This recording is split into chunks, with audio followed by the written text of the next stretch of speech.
sobre a questão da sustentabilidade e a gestão ambiental.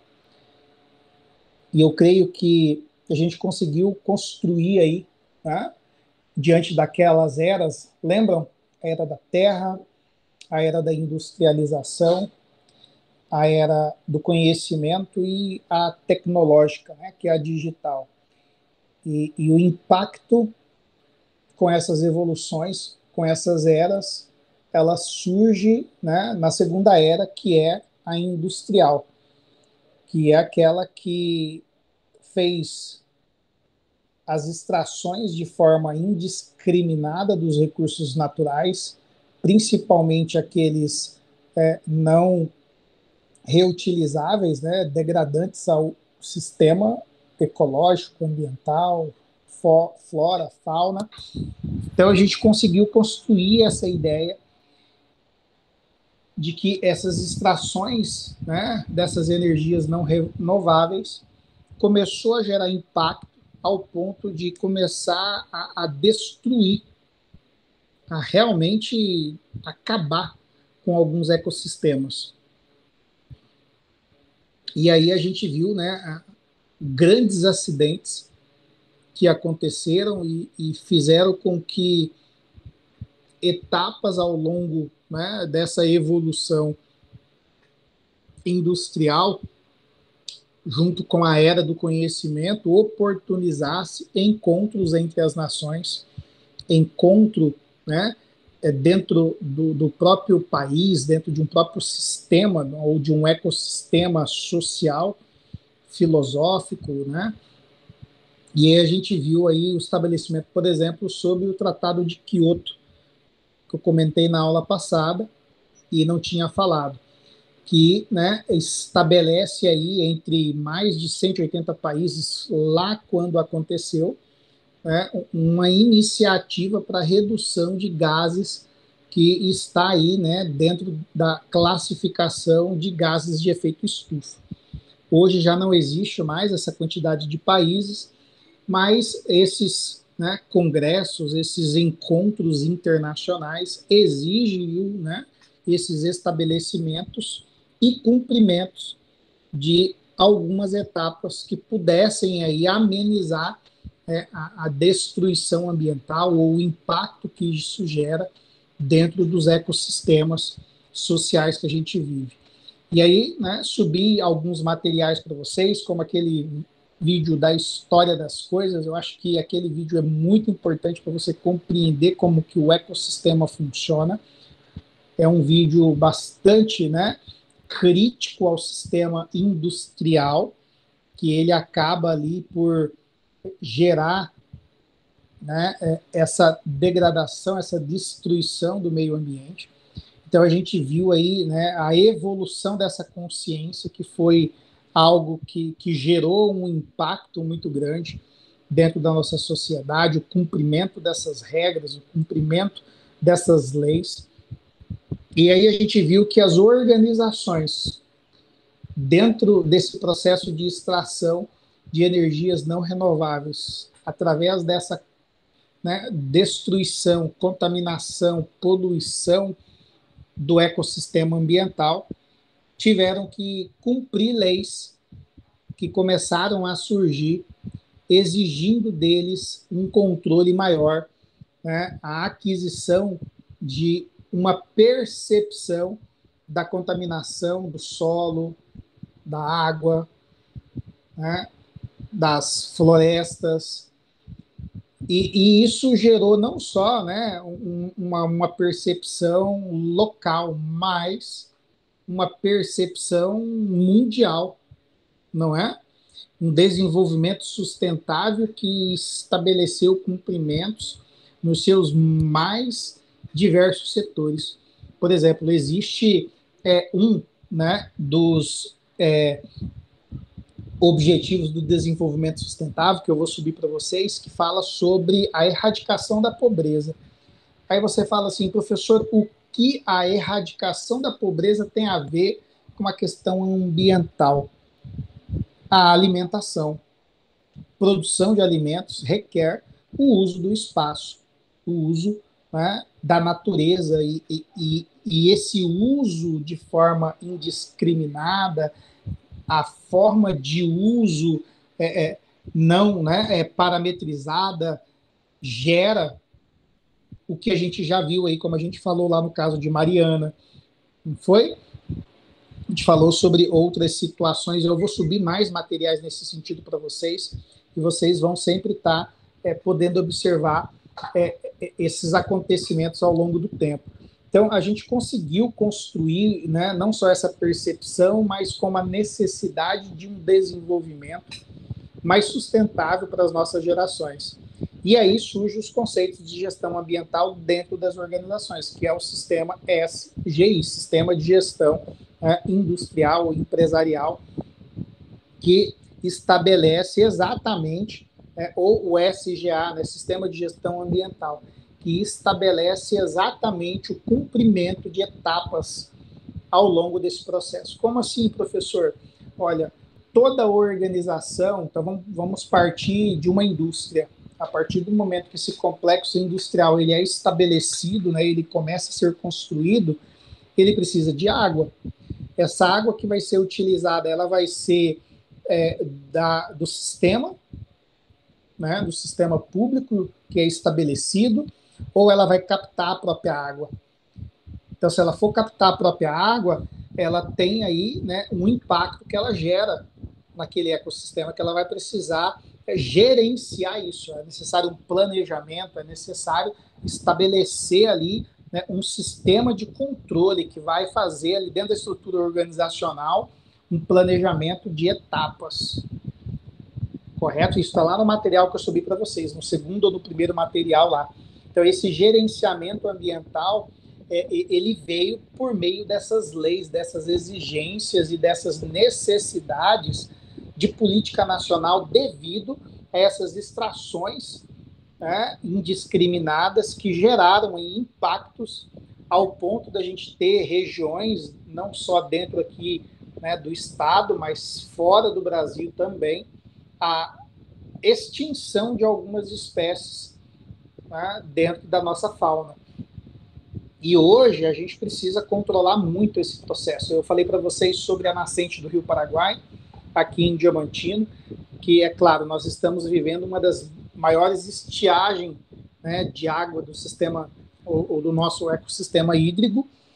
Contudo, a área lá, enfim, não está bem cuidada, né? O pessoal já não tem mais a questão do controle ali de mata ciliar. Então, se não houver lei, o que vai acontecer?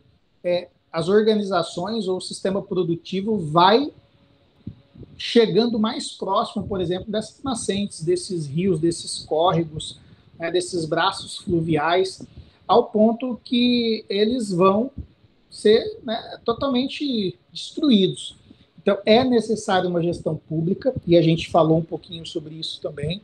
E aí esse sistema, né, ele define uma política, ele vai elaborar um plano de ação, ele precisa assegurar condições, ele tem que realizar avaliações tanto quantitativa quanto qualitativa.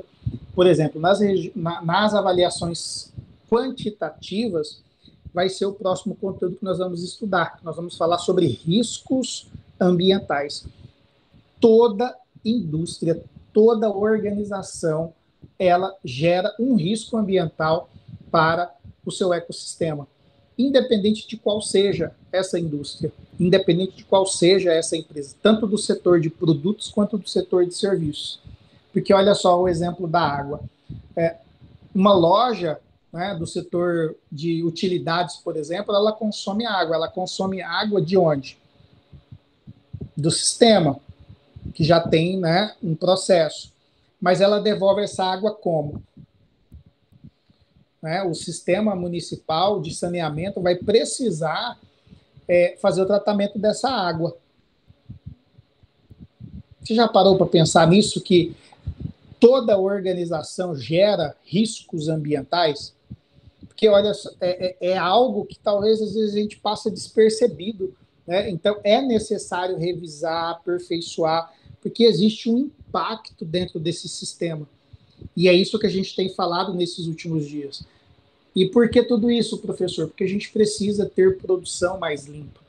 Então, hoje, a necessidade, como eu estava falando, lembra que eu falei para vocês dos principais países hoje, né, ou as principais potências do mundo, China, Japão, Estados Unidos, parte da Europa, enfim, ou a Europa no todo, nós temos aí países extremamente industrializados que produzem, né, uma carga de poluição enorme e de degradação, destruição do ecossistema, e cobram de países, no caso, por exemplo, do Brasil, e o Brasil está aí, né, em foco do sistema ambiental, com uma política que busca, né, ou pelo menos normatiza o uso. Ah, professor, mas não cumpre, né, o sistema ambiental aí nosso hoje é muito precário, tem muitas queimadas, enfim. O Brasil é um país muito, né, tropical e diversificado aí nos seus estados, quanto clima, vegetação, e existem sim, né, a degradação, o uso ilegal ou, né, o manejo ilegal, mas a lei ela existe, é uma lei rígida que os países, né, industriários não usam. Tinha colocado para vocês. A China, você já deve ter assistido reportagens no Japão, nos Estados Unidos, aonde pessoas já usavam máscara, 10 anos atrás, 15 anos atrás. Então, são países que têm uma carga de poluição enorme, por isso lá, né, do Tratado de Quioto, para diminuir isso. E o Brasil, ele tem aí, né, uma tecnologia que está bastante emergente quanto à questão termoelétrica, quanto à questão solar, quanto à questão eólica, e dentre outras formas de geração de energia mais limpa. Então, essa produção nossa, ela tem, né, saído daqui para o mercado internacional com alguns selos de qualidade que são exigidos pelos países que, por incrível que pareça, possuem aí uma maior carga de poluição a todo o ecossistema. Não é mesmo? Isso não é difícil de você compreender, correto? E tudo isso vem dessa evolução. Está conseguindo compreender aí? Quem está por aí poderia falar. Sabrina, está ok aí? Kelly? Estou ouvindo, me adaptando. Professor, estou olhando os materiais aqui enquanto isso. Ok. Tá, ok, ótimo. Então, a gente tem as empresas com a necessidade de cumprir aí, né, um desempenho ambiental, uma sustentabilidade, uma conformidade ambiental junto com as leis, né? Na aula passada eu comentei sobre ela, lembra o número da lei? 9.638, né? Então, essas políticas, o estabelecimento, né, dessas normatizações é para tentar garantir um tripé econômico, porque a sustentabilidade, né, a questão do desempenho sustentável, da produção mais limpa, ela tem um tripé. Um tripé de crescimento econômico, porque a população mundial cresce, então é necessário que economicamente isso seja sustentável, né? É necessário proteger, por exemplo, a estrutura ambiental, e aí a gente tem, né, todas essas políticas e normatizações, e existe um desenvolvimento social que ele precisa ser sustentável, senão a gente vai chegar lá como? Então é sociedade, economia e a questão ambiental, e aí cada um tem ali, né, os seus pesos, as suas normatizações a serem cumpridas, seja na gestão pública, seja na questão, né, governamental, federal, estadual ou municipal. E na aula de hoje, antes da gente poder, né, finalizar esse conteúdo para a nossa primeira prova, eu subi agora há pouco um material para vocês que fala sobre a questão do nosso sistema nacional do meio ambiente. Eu acho que tem... Tá.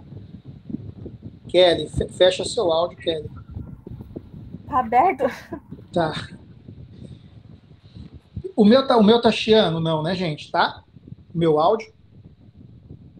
Não, tá de boa. Não, né? Eu só pedi para você fechar, Kelly, porque o seu tá chiando, tá? Se o meu estiver chiando, você fala. Não tem problema você ficar com o áudio aberto. Eu só pedi porque tava chiando. não tá chiando, não. Então, isso é bom.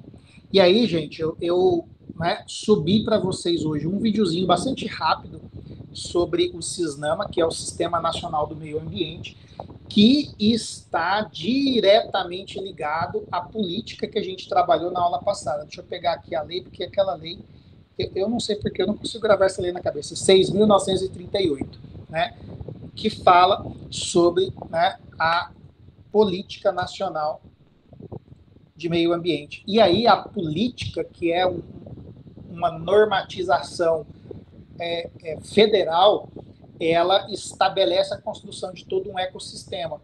Eu subi para vocês um material aí que mostra exatamente o fluxograma de funcionamento dessas políticas, né?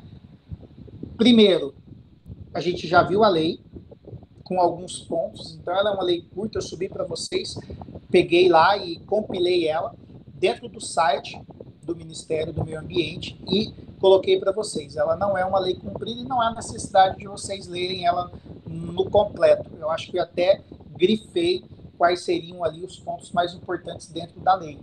Mas o que é importante a gente entender? Que ela estabelece um órgão superior, que seria aí, né, o Conselho de Governo, onde está o Ministério, o ministro e os secretários do Sistema Ambiental Brasileiro. Então, primeiro tem a política, depois se estabelece que é o Cisnama, né, que é o sistema, é o como funciona toda a estrutura de política dentro, né, do nosso Brasil.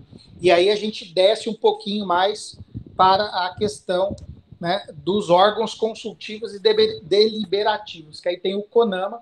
Esse CONAMA eu não vou falar, né, nós não vamos destrinchar ele nesse momento. Por quê, professor? Porque senão a gente vai acumular muito conteúdo para a nossa primeira avaliação e eu acho bacana a gente deixar isso mais para frente. Tem o órgão, né, que é o superior, que são os conselheiros do presidente, tá? Então tá o órgão federal. Abaixo desse órgão nós temos um conselho de órgãos deliberativos, que é onde está esse CONAMA, ok? E aí a gente desce para os órgãos centrais, que é onde está o Ministério do Meio Ambiente, que aí é ele que vai regular, ele que vai fazer toda a política, né, de fiscalização e de deliberação das leis que têm que ser executadas dentro das organizações ou dentro de toda a estrutura organizacional e industrial, principalmente, né, o setor industriário hoje no país. E aí, dentro desse órgão central, a gente continua a estrutura, ela desce para os órgãos executores. Dentro dos órgãos executores são aqueles que fiscalizam ali, né, que põem a mão na massa mesmo. Aí a gente tem o IBAMA e a gente tem o ICMBio, que é o Instituto Chico Mendes, que cuida mais da questão da biodiversidade. E, por fim, a gente tem órgãos seccionais, que são, por exemplo, ONGs, que podem ser, né, algum tipo de estrutura a nível de Estado, ou mesmo local, municipal, que aí a gente teria, por exemplo, a Secretaria de Meio Ambiente. Aí eu já faço até uma pergunta aqui. No seu município tem a Secretaria do Meio Ambiente? Kelly, você está em Diamantino, né? Tô. Você sabe se Diamantino tem? Secretaria do Meio Ambiente, se não me engano, não tem não, professor. Na aula passada eu disse que eu ia trazer o técnico de meio ambiente daqui de Diamantino, né? Ai, desculpa, professor. Estou meio desatualizada. Professor, a Empire tem alguma coisa ligada com o meio ambiente? Tem também. Tá? Aí tem o sistema do meio ambiente, me fugiu o nome aqui agora. Sabrina? Isso, perdão, Sabrina, isso aí mesmo. Tem a Secretaria de Meio Ambiente e Desenvolvimento Sustentável. Você conhece aí? Não conheço, só sei que a secretária é a Ivete Malrão.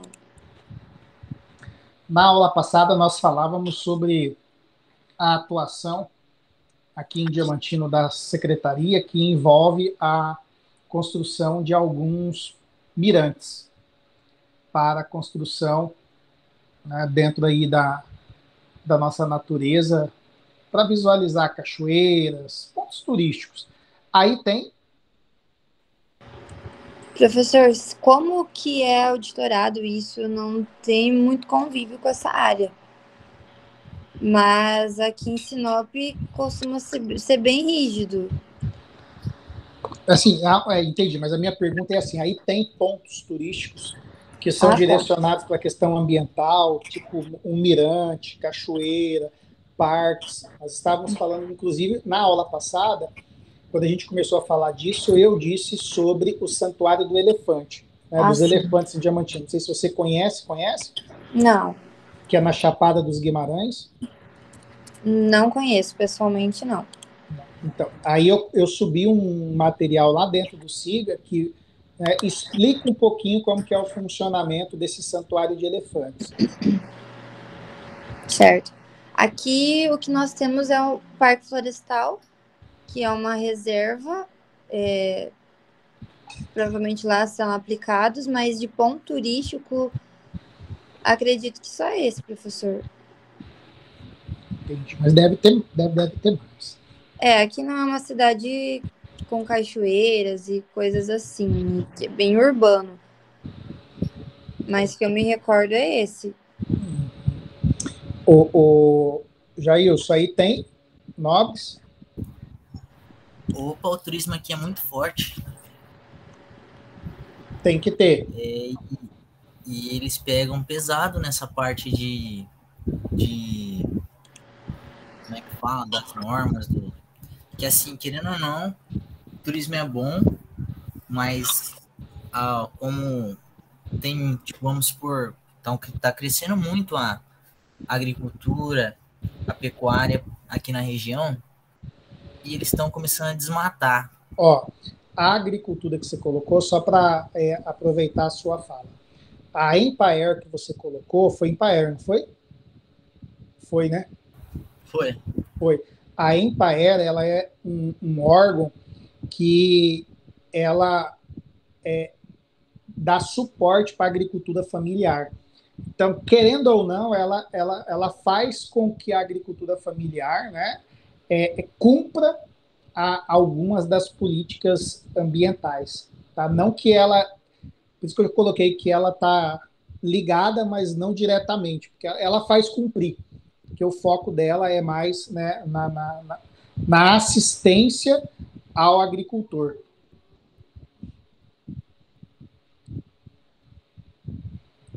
E aí... Entendi.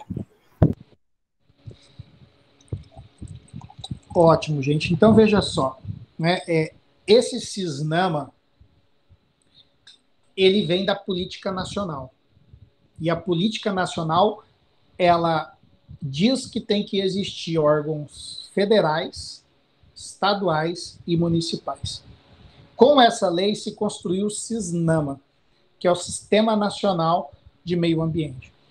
Dentro desse sistema, uma das primeiras, né, hierarquias que existem dentro são os órgãos superiores, que é exatamente, né, onde está o ministro e os secretários do meio ambiente, que respondem diretamente ao presidente, que é dali, né, que vai regulamentar o que vai acontecer a nível de Brasil. E depois a gente desce para os órgãos consultivos e deliberativos, que é aqui onde está o CONAMA, que é o Conselho, né, Nacional de Meio Ambiente, que vai aí escrever e vai contribuir com os ministérios, né, e vai juntar todos os sistemas, todos os órgãos deliberativos que estão na escala, né, subsequente, como o IBAMA, o ICMBio,